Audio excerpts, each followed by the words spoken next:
How do you feel? I feel a bit nervous because it's been maybe 4 years since I've been on the stage. And 62. Where's Josh?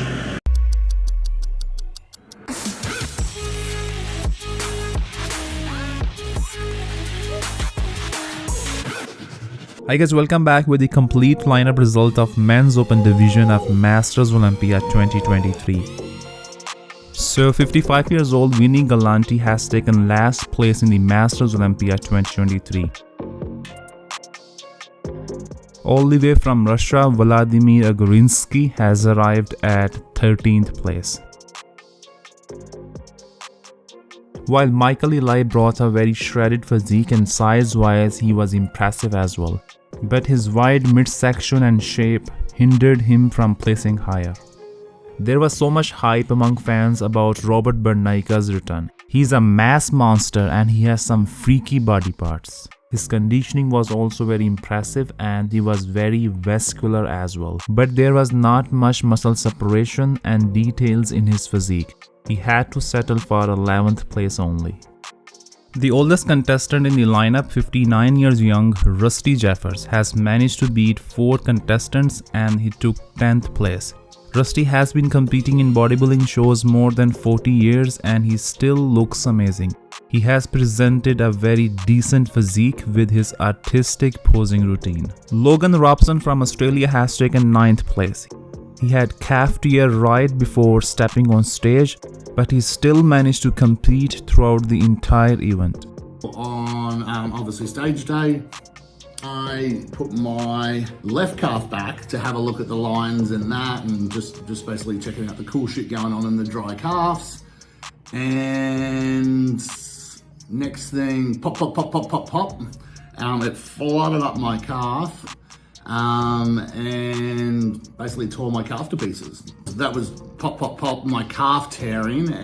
So Josh Lenartowicz did not compete in the finals. He even left the stage during prejudging. Otherwise, he was surely in the top 10. The reason is not explained yet. Presumably, he looked tired and exhausted. And realistically, it was mentally very tough and must be very challenging for him to return from a deadly brain tumor. Where's Josh?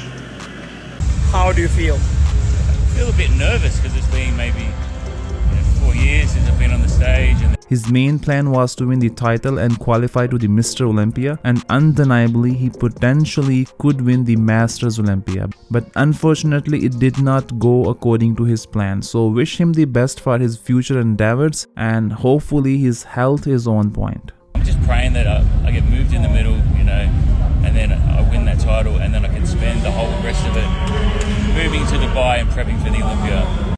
Representing United Kingdom, Sergio Lima has finished taking 8th place.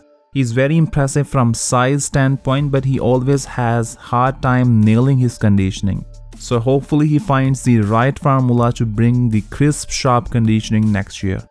7th place finisher Michael Lin was not the biggest contestant on stage, but his conditioning helped him beating 7 contestants in the Masters Olympia.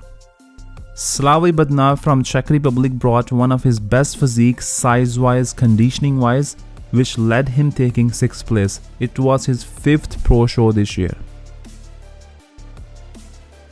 So Kenneth Jackson has managed to crack top 5. He was working with coach Patrick Tour and they brought a very imposing physique. And if he had more conditioning, I think he could move up 1 spot in the contest.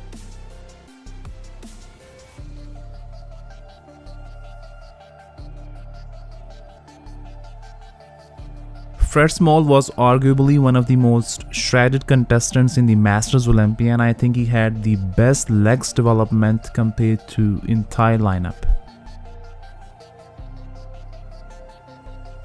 Noticeably, his midsection was much better this time, but it's still his weakness along with his pec tear, which I think did not let him beating Phil Klehar. As Phil explained, it was not his best look in the Masters Olympia. He had some serious infection in his leg. And he was even hospital 10 days prior to the show. But he still managed to travel all the way from USA to Romania. And I think finishing at 3rd place, it's a great achievement for 48 years old Phil. It was a long journey, as you all know. Me and Patty had to travel to do it for me to get my visa, which cost a lot of money.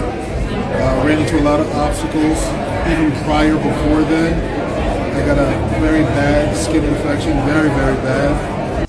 Max Stolz brought some significant improvements this year under the supervision of coach Milos Sarcev. His conditioning was exceptional, and in my opinion, he had the best midsection control compared to the whole lineup.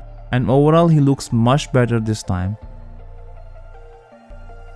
As Phil could not bring his best, which was a big advantage for Max to beat Phil, and Max ended up taking second place. The main standout of the show, Kamal Elgargni, was the clear winner at the Masters Olympia stage. He was the most complete bodybuilder compared to the whole lineup. He still has very youthful, very tight skin, and I don't see any major muscle atrophy in his physique. He's almost 52 years old. He presented a very separated and balanced physique with tremendous conditioning.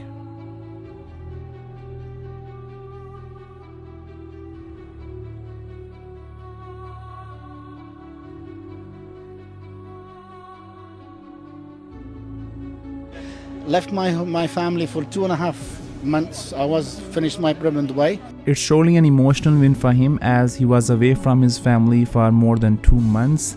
I don't know.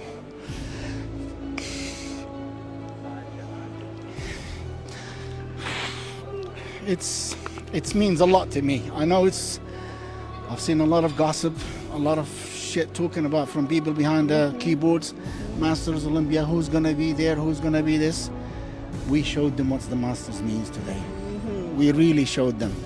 He's the oldest Masters Olympia winner in the history, and as a fan of bodybuilding, for me, it's really inspiring. So huge congratulations to Kamal Elgargni and his team to win the Masters Olympia 2023. Thanks for watching and keep sporting.